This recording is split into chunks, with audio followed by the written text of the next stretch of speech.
Ada yang bisa nebak gak kalau sekarang IT itu sebelumnya apa sih kira-kira? Gak jauh-jauh kayaknya, digitalisasi. Enggak, saya Apa sebelumnya ada di plan operation sebagai PPC. Wah, sebenarnya rasa curiosity, rasa kepo tuh ada bagusnya juga gitu ya. Ada Kalau kita bagusnya. ke hal positif gitu. Iya. Bukan cuma kepo tentang aib orang aja gitu ya. Kita gunakan gibah-gibah itu menjadi yang lebih penting. Betul. Kita bayar untuk itu terproteksi, tersimpan di OneDrive and SharePoint yang di UTPE. oke. Tetapi hal yang berbeda ketika kita ngirimin WhatsApp. Itu kan Pribadi. Itu hal kaitannya dengan pribadi. Iya.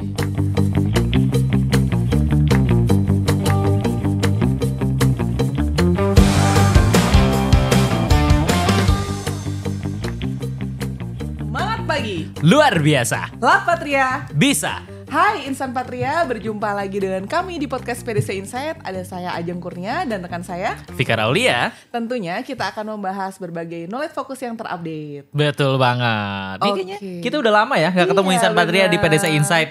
Pasti kangen kali ya. Mudah-mudahan ya kangen sama kita dan selalu Pengen banget dikangenin saya. menunggu Oke. update dari podcast PDC Insight. Oke, Insan Patria. Hari ini kita bakal bahas satu topik lagi yang berkaitan dengan knowledge focus tentunya. Dan ini sebenarnya sudah pernah ada episode tentang knowledge focus ini. Betul. Tapi sekarang kayaknya kita lebih spesifik nih berbicara soal security Oke, di security digital. apa nih? Bukan security yang di depan kantor ya? Bukan dong. Bapak security, mohon maaf ya. Kita akan bahas soal cyber security awareness. Oke. Nah, hari ini bukan hanya membahas soal bagaimana namanya proteksi data dan juga password. Kita juga di sini bakal bahas tentang strategi menghadapi ancaman cyber, juga metode-metode dalam menghadapinya. Mungkin ada yang namanya autentikator ya, verifikasi 2 kali. Nah, itu mungkin Kenapa sih kita ingat. harus itu gitu ya? maksudnya? Betul, dan juga tentunya membahas terkait tren dan juga inovasi di bidang information technology di masa yang akan datang.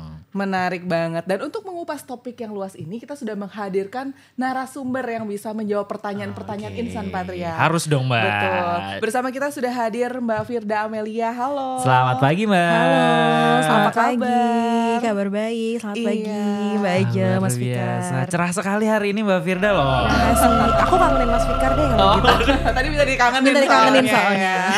Aduh, makasih loh. Oke, selamat datang Mbak Firda di podcast PDC Insight. Terima kasih Jadi- sudah diundang. Iya, sama-sama. Suatu kehormatan juga buat kami Betul, ya, akhirnya betul. bisa menghadirkan Mbak Firda Amelia gitu. Dan untuk Insan Patria khususnya yang jauh-jauh di plan, di site gitu, mungkin belum pernah berjumpa gitu ya. Ini adalah Mbak Firda Amelia atau biasa saya panggil Ci Firda biasanya. Beliau ini adalah IT Department Head di UTPE Home atau UTPE Head Office. Oke. Oke. Kemudian kita akan masuk ke topik pembahasan dulu, Mas Fikar. Boleh, Nah, boleh. tapi biasanya kan ada yang bilang tak kenal maka tak sayang gitu ya. Oke. Jadi mungkin Insan Patria juga penasaran seperti Iya. apa sih perjalanan karir Mbak Firda hingga akhirnya sekarang duduk di IT Department Head. Iya, kenalan dulu. Oke. Kalau ngomong perjalanan karir, saya jadi ini nih. Jadi merasa bukan Gen Z jadinya ya. Tapi terlihat Gen Z loh, Mbak. Terima kasih. Iya. Terima kasih. Kayak sepantaran Fikar gitu ya. Kita emang seumuran kok. Iya, benar banget. Cuma beda 10 tahunan lagi aja. Gak kerasa. Oke, saya menjalani karir di UTPE itu sejak tahun 2009. 2009. Betul, masuknya di awal sebagai, ada yang bisa nebak nggak kalau sekarang IT itu sebelumnya apa sih kira-kira? Gak jauh-jauh kayaknya, digitalisasi. Nggak, saya Apa sebelumnya ada di plan operation sebagai PPC. Wah, Gitu. Oh gitu. di lapangan ya Mbak ya? Iya, Backgroundnya apa Mbak kalau boleh tahu? background teknik industri. Oh, memang bisa kemana-mana ya Bisa kalau teknik kemana-mana. industri. Jadi cewek pabrik lah dulu ya masuk di sini. Oh, gimana ceritanya Mbak dari pabrik sekarang bisa Berlabuh di IT Departemen gitu ya.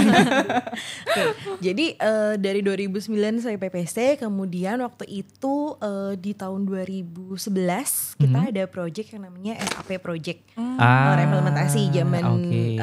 waktu itu gitu ya. Itu waktu awalnya SAP UTPE di Krit. Udah kedua, karena kedua. SAP Udah UTP kedua. itu yang pertama di tahun 2002, seingatku. Gitu. Jadi rejuvenate project SAP. Iya, reimplement project Reimplement. SAP, kemudian oke. kebetulan saya terlibat di project SAP itu sebagai fungsional yang mana Oke. di kalau zaman dulu tuh masih beneran ditarik full, tidak dibebaskan dari pekerjaannya sebagai PPC tapi full di project SAP gitu. Mulai berkenalan ya Mbak dengan akhirnya mulai digital. berkenalan dengan SAP dan segala macam. Kemudian selesai project, saya diminta bantuan untuk menghandle terkait dengan bisnis proses. Kalau sekarang mungkin di areanya MDRM ya. Oke. Lalu kemudian dari situ berpindah sebagai business development, Busdev. Baru selanjutnya mulai nyemplung nih di digitalisasi. Kebetulan kita waktu itu menginisiasi proyek digitalisasi sejak tahun 2018. Gitu. Nah, karena udah mulai digital akhirnya ya udah mau tidak mau kecemplung lah di dunia IT di tahun 2020. Dari 2020 sampai sekarang sampai dengan sekarang. Luar biasa. Tapi so far so good ya Mbak di dunia per-IT-an dan digital ini? Ya so far so good ya karena ternyata cukup menarik juga kok. Jadi buat insan Patria yang sekarang masih duduk di posisi-posisi lain dan punya passion atau keinginan untuk bergabung di dunia IT, biasanya kita di Patria atau di UTPE Group ini cukup dinamis ya. Peluang itu terus terbuka. Pasti ada. Biasanya kalau di IT departemen nih khususnya itu butuh karakteristik individu yang seperti apa gitu secara umum. Sebenarnya kalau teman-teman di IT itu khususnya memang kita kan kebanyakan supporting di belakang layar ya. Jadi pasti yang pertama pasti sifatnya tuh banyak kan spesialis. Sebenarnya spesialis dalam artian sangat khusus gitu. Kalau yang terkait dengan infra ya dia cukup mendalami itu gitu. Yang programming ya dia mendalami itu gitu. Nah sebenarnya nggak cukup bagus terkait itu, tapi yang pasti curiosity itu penting ya. Maksudnya kita bisa mendalami terkait dengan programming, tapi mungkin kita bisa curious terkait dengan bisnis proses UTPE sehingga kita bisa tahu lebih luas. Nah pasti kesempatan-kesempatan yang ada akan jauh lebih besar lagi. Gitu. Setuju. Gitu sih. Oke, jadi buat insan Patria sebenarnya rasa curiosity, rasa kepo tuh ada bagusnya juga gitu ya. Ada bagusnya. Hal positif gitu. Bukan cuma kepo tentang aib-aib orang aja. Kita gunakan gibah-gibah itu menjadi yang lebih penting. Betul. Departemen sebelah butuh support apa ya gitu ya. Gibahnya luar biasa. Gitu ya gibahnya. Oke. Tadi setelah kita mengenal tentang Kak Firda lagi. Mbak Firda. Saking mudanya kan fresh banget ya. Mbak Firda perjalanan karirnya gitu. Kita juga di podcast PDC Insight tahun ini kita ada segmen baru yaitu Get Closer with Departemen. Di mana tujuannya adalah agar insan Patria lebih mengenal departemen-departemen apa saja yang ada di UTPE Group, khususnya di UTPE Head Office yang untuk saat ini. Dan ada bagian-bagian apa aja di departemen tersebut dan siapa PIC-PIC-nya seperti itu. Nah, karena sudah hadir di forum ini, boleh diceritakan Mbak Firda seperti apa sih struktur organisasi di IT departemen, ada fungsi apa saja dan PIC-nya siapa? Sebelumnya IT departemen itu adanya under CDIS ya, Corporate Digitalization Information System. Yang mana CDIS itu ada 3 departemen, digitalisasi, IT dan Command Center. Bedanya apa sih? Sebenarnya cukup beda. Tapi mungkin aku jelasin sekilas ya. Jadi kalau kayak insan Patria butuh support untuk bikin aplikasi, butuh alat bantu atau apapun itu terkait dengan aplikasi atau enhance itu teman-teman bisa menghubungi digitalisasi departemen.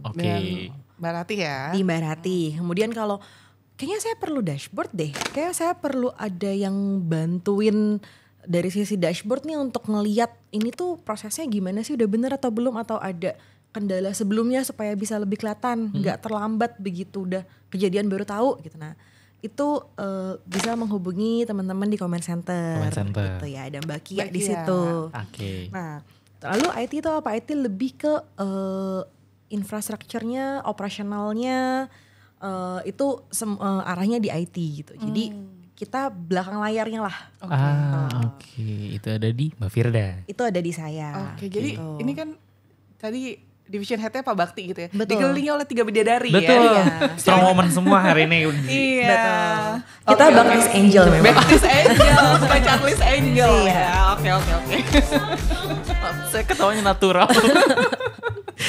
Oke, insan Patria. Oke, lanjut. Nah, lalu kemudian kayak misalkan kayak teman-teman insan Patria butuh support, kayak misalnya mau bikin, teman-teman PDC biasanya nih ya, mau bikin training, kemudian ada meeting bulanan ataupun apapun itu butuh support dari terkait dengan IT, bisa raise tiket, kita akan bantu di IT operasional. Ataupun oke. misalnya ada kendala, laptopnya atau PC-nya mati, butuh support.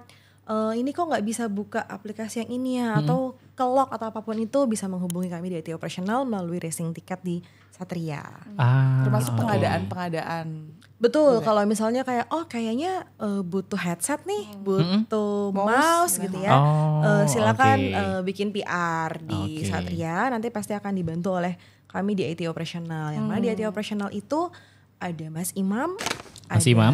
Mbak Baik, Baik. dan Mas Agus. Mas Agus. Bertiga ya. Bertiga. Oke, bisa dibilang itu kayak frontline-nya tim IT gitu ya. betul. Kayak bertemu dengan Insan Patria. Iya, betul. Cuman kita nggak tahu ya selama ini kita tiket yang reply siapa sih gitu. Iya. Oke. Oke. Ada apa lagi di IT, Mbak? Oke, kalau tadi IT operasional, nah kita di belakang layarnya ada lagi tim IT infrastructure dan security. Jadi kalau teman-teman IT operasional biasanya, misalkan Mas tetap nggak bisa ke handle nih, misalnya wifi-nya mati nggak bisa ke handle, oke kita akan balik ke belakang. Nah itu biasanya teman-teman di belakang tuh IT infrastructure dan security yang akan bantuin. Gitu. Oke. Karena infrastructure dan security itu kaitannya terkait dengan server dan jaringan dan yang pasti security-nya. Oke. Yang nggak kelihatan itu nih. Ya nggak kelihatan gitu ya. Jadi mulai dari akses wifi, internet, kemudian bagaimana kita bisa menyimpan data di Azure, Data-data ya. betul, Oke. arsitekturnya sampai ke OT. Jadi kalau sekarang teman-teman PE itu udah kita mulai jalan ke IoT gitu ya, ngambil data, energi consumption, water consumption. Nah itu kita yang menghandle infrastruktur arsitektur terkait datanya seperti apa. Oke. Dan pasti keamanannya, security-nya. Oke. Gitu. Berarti cyber security itu memang PIC-nya di tim infrastruktur tadi ya? Iya. Ada siapa aja infrastruktur. di sana? Di situ ada Mas Kavi. Sebenarnya ada satu lagi nanti yang akan bergabung dengan kita di bulan Juni. Oh, jadi Mas Kavi and oke. Fan gitu ya? Mas Kavi and Kalau Fan. kita ada kendala wifi dan sebagainya itu bisa menghubungi Mas Kavi ya? Iya, Bisa. tapi cooperation dulu tadi kan. Oh iya dulu. benar, Dulu. cooperation tetap. Tapi nanti yang support adalah Iya, Mas Kavi. pasti Oke. akan ada Oke. belakang layar yang Oke, support. siap. Itu aja, Mbak. Atau ada lagi? Ada lagi tadi, Ada satu lagi satu Oh, ada lagi lagi. di quality assurance. Apa tuh? Quality assurance itu sebenarnya gini. Kalau contohnya Patria Manufacture kalau mau delivery produk pasti melalui QC. Iya, Terus QC betul, pass kan, betul. gitu. Nah, kita di CDIS juga nggak mau kalah dong. Teman-teman Oke. digital ketika bikin aplikasi yang mana sebenarnya sesuai dengan kebutuhan Insan Patria, permintaan Insan Patria, begitu mereka mau deploy, tetap harus di testing dulu, dicek dulu. iya. Supaya apa? Supaya ketika teman-teman Insan Patria menggunakan tidak ada kendala. Gitu lah. Disitulah fungsinya kami di quality assurance yang memastikan mulai dari semua fitur di aplikasi, fungsi hingga environment productionnya itu pasti kita ngelakukan tes dulu. Jadi kalau Oke. misalnya teman-teman digital BA-nya ngajakin, ayo kita UAT yuk gitu ya ke teman-teman Insan Patria as a user, pasti sudah lolos dari QA kami dulu. Oke. Jadi sebenarnya ini dilakukan agar saat penggunaan oleh user itu lebih minim kendala begitu ya? Betul, betul. Gitu Oke. sih. Nah di situ ada Mas Reski dan Mas Ardi. Oh. yang membantu. Oke. Tapi berapa lama itu proses dari suatu Oh iya, aplikasi benar, ada benar. sampai dilakukan QC Oke. gitu?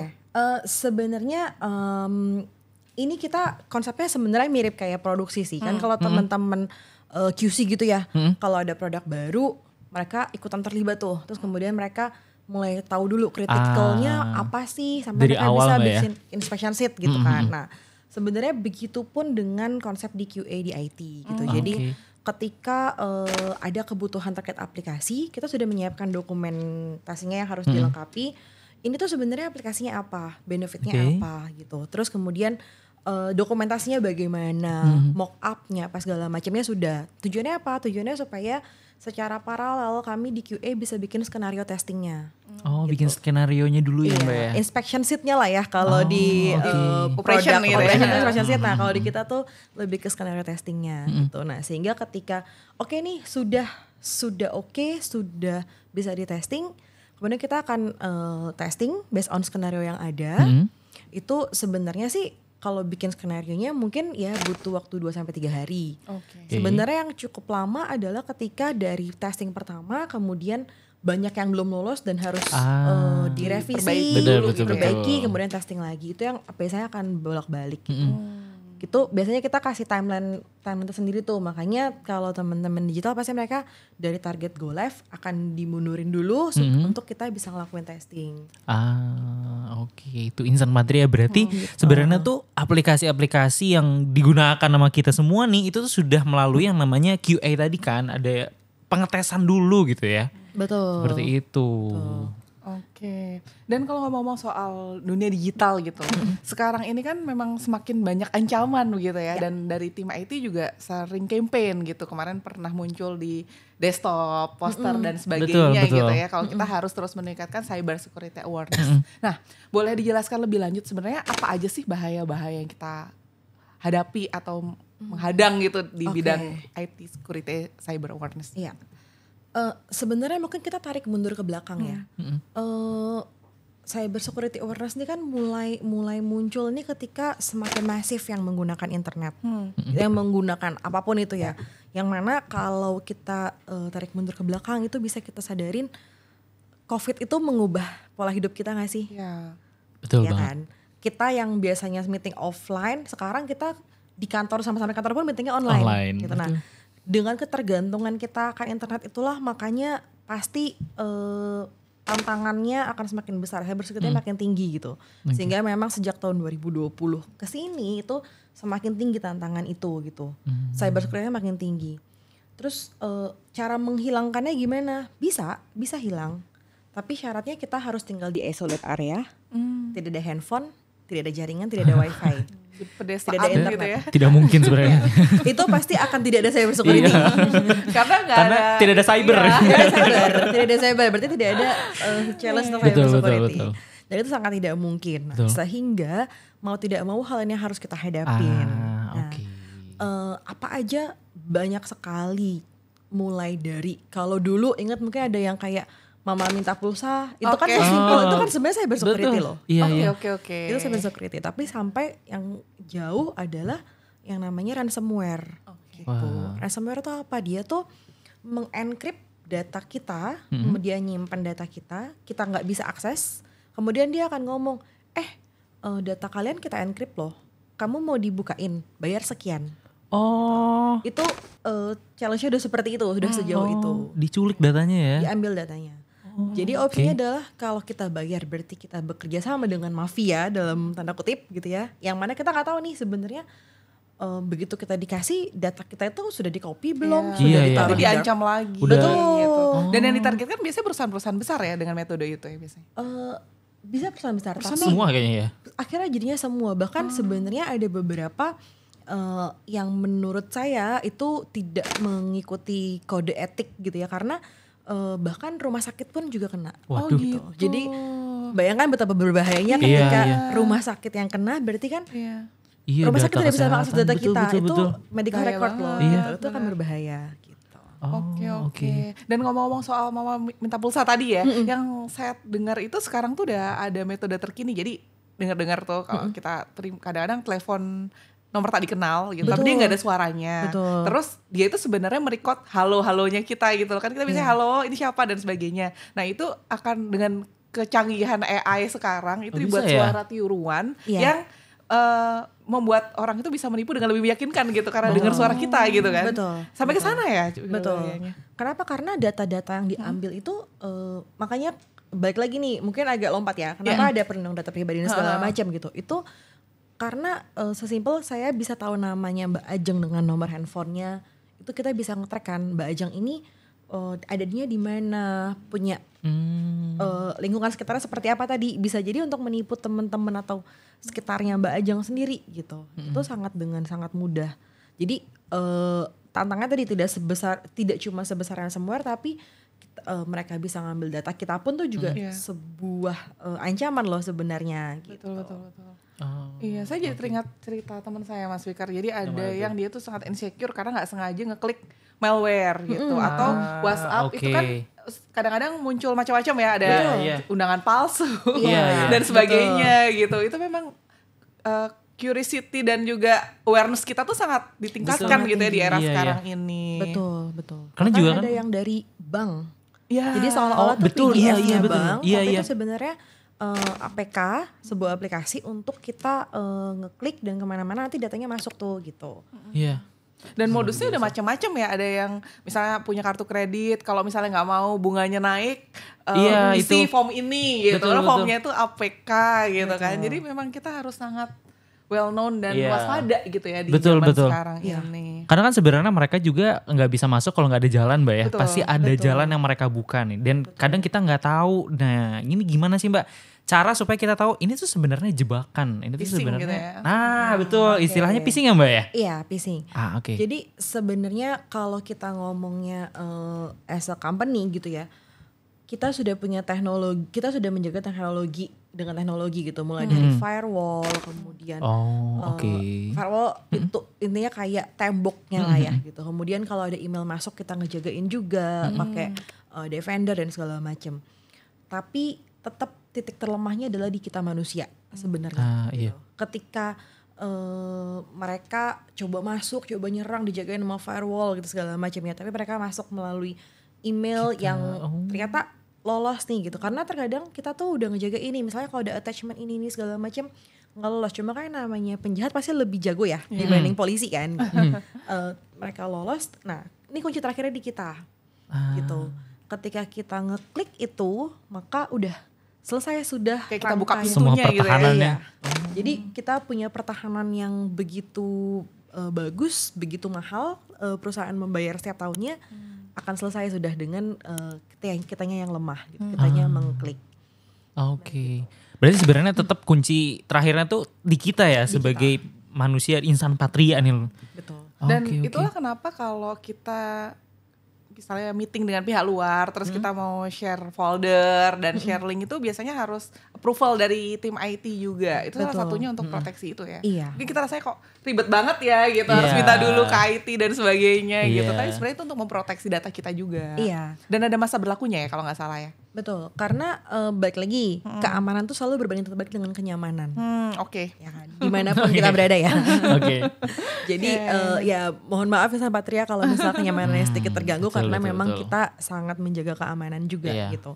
Dan tadi yang disampaikan Mbak Ajeng betul, bahkan kita menjaga area Mbak. Oke. Jadi kita ngejaga area Just Indonesia paling jauh Singapura. Jadi kalaupun misalnya ada di luar dan memang ada bertugas atau memang mau tidak mau harus keluar dari area tersebut gitu ya, untuk bisa menggunakan email atau mengakses Teams dan yang lainnya, itu pasti harus menghubungi kami dulu untuk kami Berikan bukakan. akses gitu ya. Iya, berikan akses gitu. Tujuannya apa? Untuk meminimalisir serangan-serangan tadi juga sih, termasuk yang tadi phishing apa segala macam juga untuk masuk gitu. Oke. Tapi kalau untuk yang dinas-dinas ke luar negeri untuk kepentingan pekerjaan tuh berarti harus komunikasi ke IT departemen dulu untuk dibukakan aksesnya begitu ya. Iya, betul. Oke. Dan Luar benefit biasa. lainnya kalau yang memang keluar negerinya untuk ibadah atau untuk liburan gitu jadi tidak terganggu gitu. Iya, lumayan ya. Jadi Jadi nggak bisa cuti. kerja. Karena nggak bisa akses gitu. Betul juga sih. Oke, Betul, oke. betul. Oke. Oke Mbak, kita mungkin sedikit beralih ke proteksi data nih. Ini saya sering merasa kayaknya kita masih suka nyusun yang namanya password. Karena itu salah satu cara proteksi data kan ya. Nah itu biasanya yang gampang aja atau biasanya cuman berapa nomor gitu kan ya. Atau semua platform sama semua gitu. Nah itu sih gitu, soalnya lupa kan. Nah ada gak tips atau mungkin dari Mbak Firda gimana sih cara untuk lebih bisa memproteksi data-data kita nih? Oke. Sebenarnya kalau di secara theoretical itu ada beberapa parameter menandakan ini Oke. tuh a good password atau enggak. Yang pertama private. Maksudnya private ya cuma kita yang tahu. Oke. Private dan secret gitu ya. Tidak bisa dibagi ke siapa-siapa, bahkan nggak boleh kita tulis sebenarnya. Nggak boleh kita taruh di notes gitu. Kalau Iya.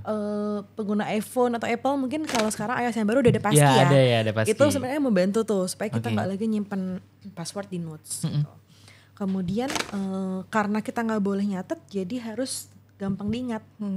Gitu. Nah. Gampang diingat. Nah, gampang diingat ini yang kadang Gampang dibuka 1, juga. 2, 3. gampang dibuka juga gitu.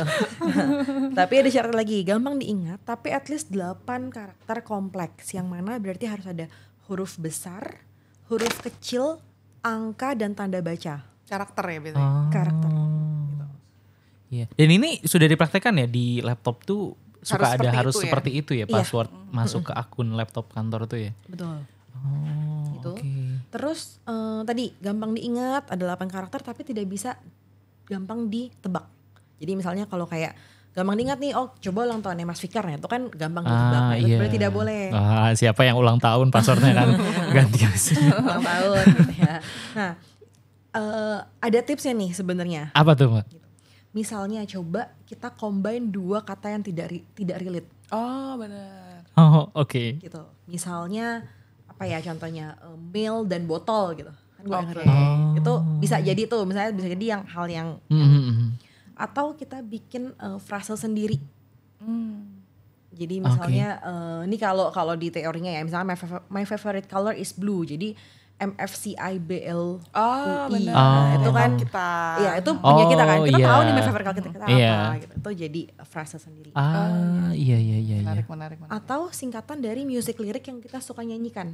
Oh oke. Oke, kepikiran. Ya. Iya, bisa Iya, kayak iya, gitu ya. Biar orang tuh nggak seputar tanggal lahir, Iya. nama. Betul. Iya.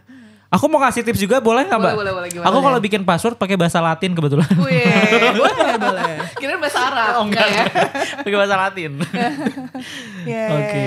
Jadi kita tuh memang harus bikin strong password dan perlu secara berkala diganti Betul, juga ya. itu Iya. syarat utamanya. Itu harus berkala diganti minimal setiap 3 bulan. Oh diganti setiap 3 bulan. Iya, itu mengapa kita juga menerapkan itu ya. Jadi mungkin berbarisan Patria kayak aduh kok Apa ini sih ini? authenticator lagi Iya. gitu. Nah, itu karena memang harus berkala kita renewal setiap 3 bulan. Oke. Oke. Jadi sebenarnya tadi secara sistem sudah sangat melindungi ya Mbak ya. Udah diganti, passwordnya harus kuat. Tetap aja terakhir kunci terakhirnya kitanya harus hati-hati. Iya. Betul. Oke. Karena sebenarnya hal-hal sederhana itu bisa berdampak signifikan gitu ya terhadap perlindungan data kita gitu. Mending repot mikir password dan create password berkala daripada repot kehilangan data gitu. Betul. Oke. Ada tips-tips lain nggak sih Mbak Firda untuk mengelola data agar selalu aman gitu selain password? Itu sih sebenarnya tadi kan kita sudah menerapkan authenticator ya, itu kan sebenarnya multi-factor authenticator gitu. Nah mungkin Insan Patria yang lain, oke itu kita ngejagain dari sisi email, SharePoint, OneDrive yang ada di kantor gitu. Tapi kalau boleh menerapkan itu juga di semua device pribadi, mulai dari WhatsApp, sosial media, Instagram. Diapain itu biar lebih aman? Dibikin multi-factor authenticator untuk loginnya. Oh, jadi didaftarin di authenticator itu. Jadi misalnya biasanya kan kalau misalnya minta verifikasi ya. Iya, jadi kalau misalnya kita login Instagram tuh ada tuh dia harus double masukin nomor nomor phone. Jadi verifikasinya double Iya. gitu. Kalau bisa dibuat seperti itu juga untuk semuanya. Benar. Apalagi sekarang juga lagi marak gitu ya, tahu-tahu Instagram dihack dan sebagainya gitu Iya, ya. betul. Bahkan kan kita juga sadar kalau kita tuh sekarang udah jarang menggunakan cash ya. Kita menggunakannya Kris gitu QRIS, yang mana betul. Itu bahaya banget ya. Iya, betul, mulai dari aplikasi-aplikasi online kita, Gojek, Grab dan segala macamnya itu kita mulai setting semuanya pakai double authenticator. Iya, tapi pernah dengar juga loh ada yang tahu-tahu akunnya kekuras dan sebagainya gitu. Itu gara-gara apa ya biasanya? Nah, bisa jadi tadi sih kan ada WhatsApp nih tadi yang undang atau apa keklik. Nah, itu tuh APK itu dia akan nge-grab data tuh.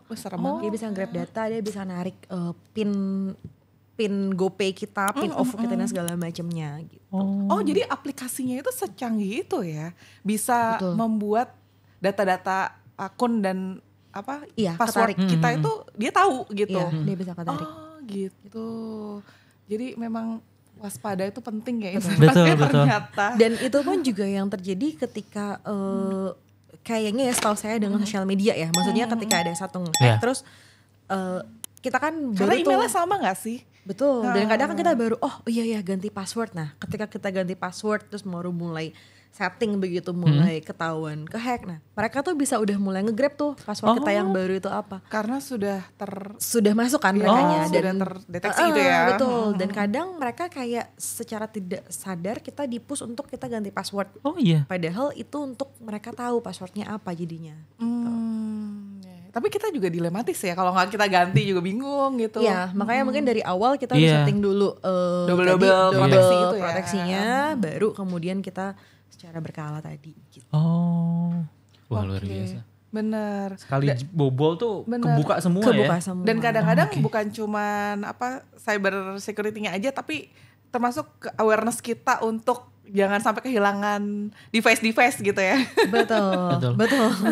Kan kadang-kadang kita juga suka naruh sembarangan gitu. Beberapa kali juga diumumin ini handphone siapa ketinggalan di kamar mandi gitu misalnya. Untung itu masih lingkungan kantor jadi relatif aman. Tapi kalau kita kehilangannya di public area gitu kan itu potensi untuk baliknya minim gitu ya. Betul. Nah takutnya data-data kita juga terakses gitu kan. Yang sangat beresiko tuh kan sebenarnya lagi ujung-ujungnya data ya. Ya meskipun mungkin harga device juga ngaruh gitu daripada kita beli baru lagi. Tapi jadi pakai murah-murah aja gitu maksudnya. Tapi device datanya juga sangat penting gitu kan. Iya benar-benar. Ya sekarang kita siapa sih yang tidak menggunakan gadget terbaru kita gitu ya. untuk pekerjaan, untuk segala macam gitu ya, bank dan segala macamnya gitu. Iya betul. Iya, pernah ada pengalaman kayak gitu gak Mas Fikar misalnya naruh device sembarangan atau apa gitu? Naruh device sembarangan sering. Cuma ketemu lagi ya. Alhamdulillah ya. Gitu. Coba saya setuju dengan tadi kata Mbak Firda. Kayaknya daripada dengan barangnya, saya lebih khawatir dengan isinya gitu, datanya di dalamnya gitu. Betul. Termasuk dompet ya. Saya kadang dompet isinya yang penting gitu loh. Kartu-kartunya gitu ya. Betul. Benar-benar. Soalnya duitnya juga ada di kartunya. Betul. Gitu. Oke. Jadi apa nih Mbak Firda yang perlu kita tingkatkan gitu ya, awareness dari sisi perangkat kerja khususnya. Perangkat kerja khususnya. Yang pertama pasti balik lagi kalau kita ngomongin masalah data, apalagi kan kita semua kerjanya di bagian-bagian tertentu yang mungkin juga mengelola data konfidensial. Betul.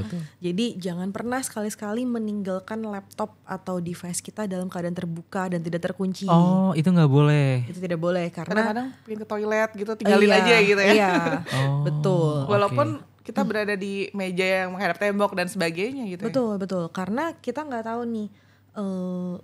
Maksudnya mungkin sesimpel ada yang jahil atau bisa juga ada yang ambil data kita atau bahkan mungkin ketika kita punya sekarang kan kita semua aplikasi SAP-nya semuanya di SAP ya termasuk HR ya.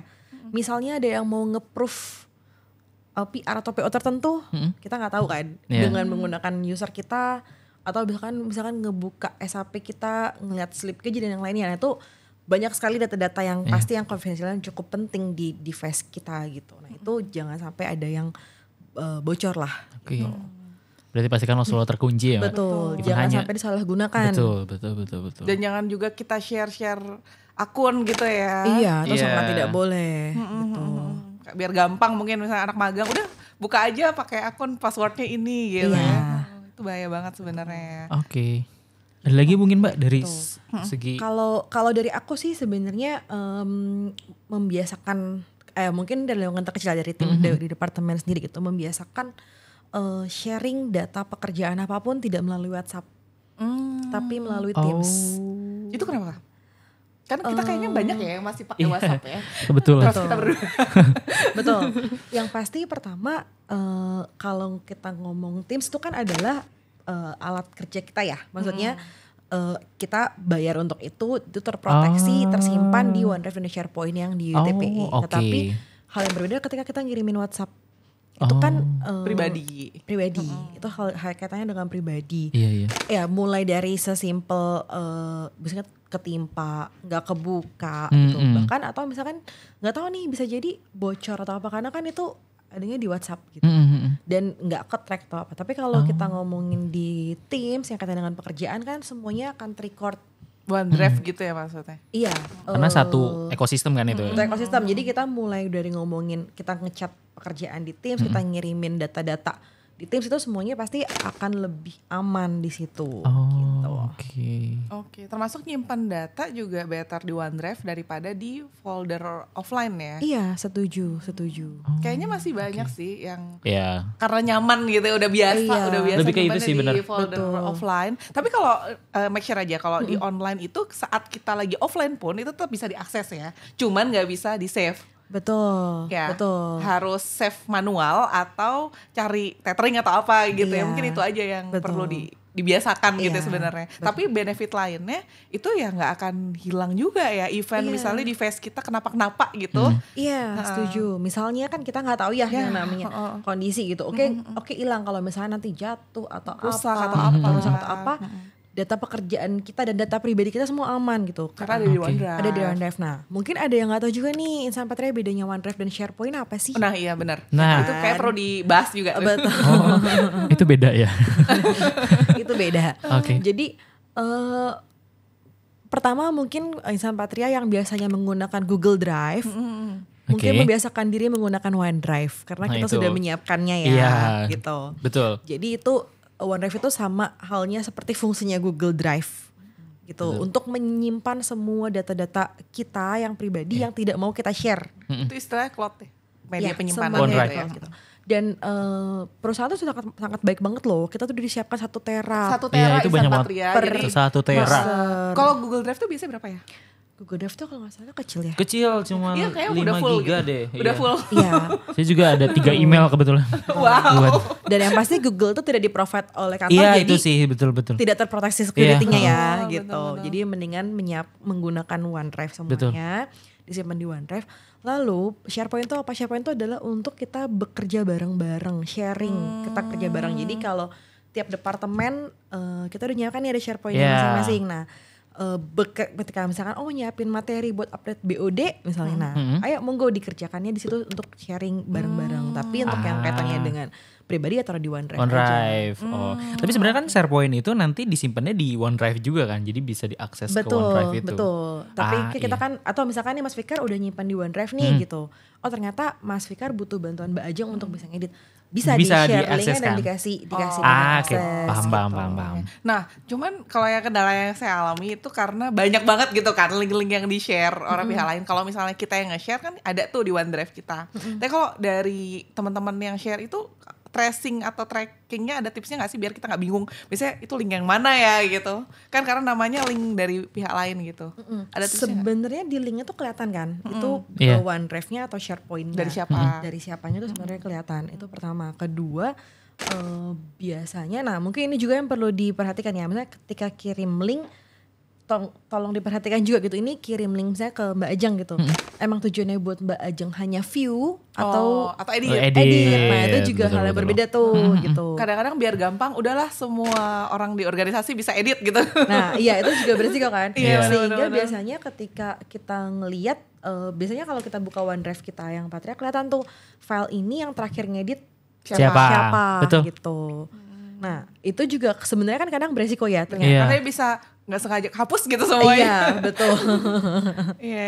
Itu juga Jadi berisiko. kita memang harus ekstra ini ya waspada. Iya. Kalau bisa Iya. di copy dulu gitu ya. Boleh. Yang original kita nggak share, terus yang kopiannya baru kita share untuk diedit bareng-bareng gitu ya. Pokoknya kita memang harus super waspada ya. Betul, kalau bicara betul. tentang dunia digital dan IT ini. Betul. Gitu. Tapi yang pasti itu ya Mbak ya. Jadi kita harus mulai berganti nih ke ekosistem yang memang sudah di-provide sama kantor gitu. Betul. OneDrive, kalau misalkan bikin form juga pakainya Microsoft Form. Betul, pakai Dan Microsoft Form. tadi pakainya Office ya, jadi kayak Word, Excel, PowerPoint, jadi nggak pakai Google Sheet lagi, nggak Iya. pakai ya itulah yang Kalau Google itu loh. nyimpen data pribadi boleh nggak di OneDrive kantor? Boleh. Cuman ya itu tadi ya nanti berarti tim IT juga bisa akses. Kalau Oh, OneDrive gitu tidak. enggak? Oh, Kalau enggak. OneDrive enggak. Oh, OneDrive gitu. enggak, ha-ha.